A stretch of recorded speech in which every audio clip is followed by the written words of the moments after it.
Fellow Ghanaians, good evening. 9 days ago, I came to your homes and requested you to make great sacrifices to save lives and to protect our motherland.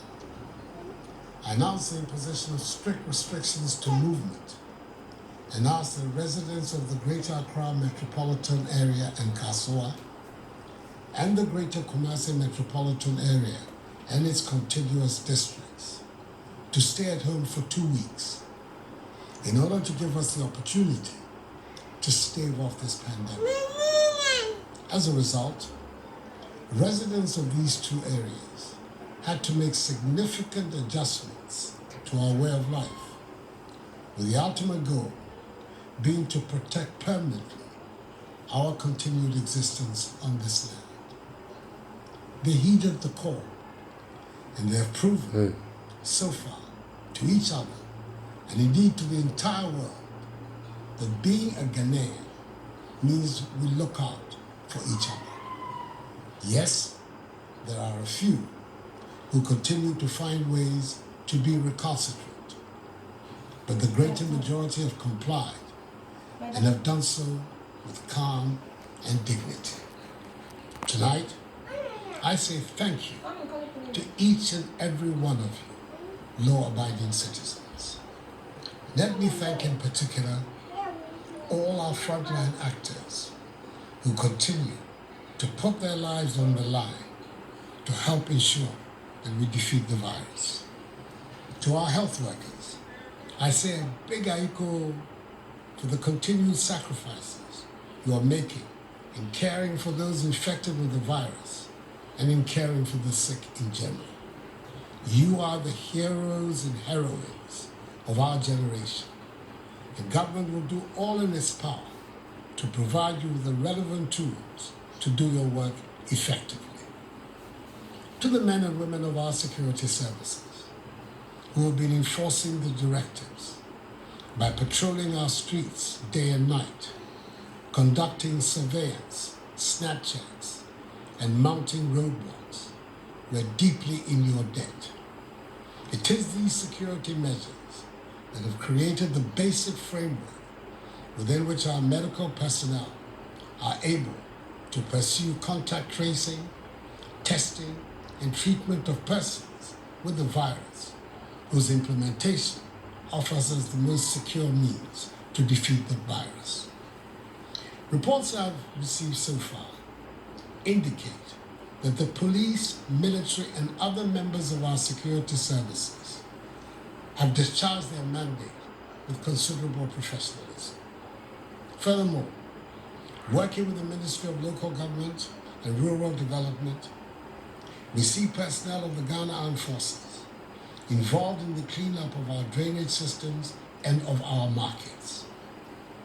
In the very few instances where members of our security agencies have employed the use of excessive force against the citizenry in enforcing the restrictions on movement, the Inspector General of Police and the Chief of Defense Staff of the Armed Forces have taken steps to investigate such incidents, and they have given me the assurance that those found culpable will be duly sanctioned. Thus far, the alleged wrongdoers have been withdrawn from the ongoing exercise. To enhance command and control, more senior officers have been deployed at the operational level, and each member of our security services participating in the exercise has been handed an aid memoir highlighting essentially the guidelines for the operation.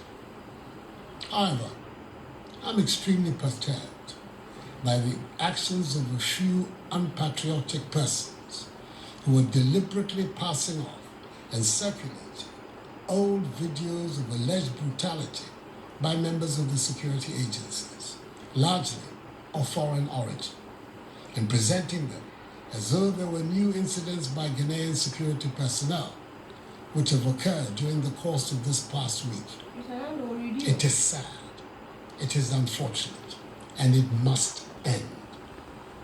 We should all be in this fight together, and there's nothing to be gained with widespread fabrication and distribution of such videos, whose sole aim is to create discontent and undermine the trust of the population in the men and women of our security services. Who gains from such conduct? Nobody in their right senses. The law enforcement agencies are determined to locate the originators of these antisocial acts.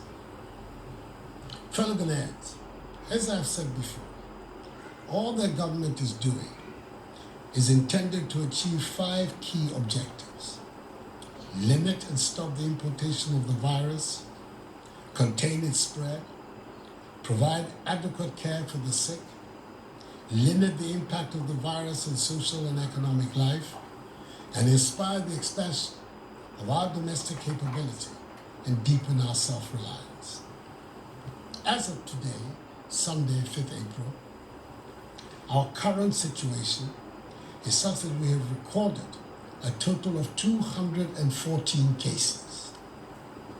The Greater Accra region has 189 cases, followed by the Ashanti region with 12, Northern region 10, Upper West region 1, Eastern region 1, and Upper East region 1.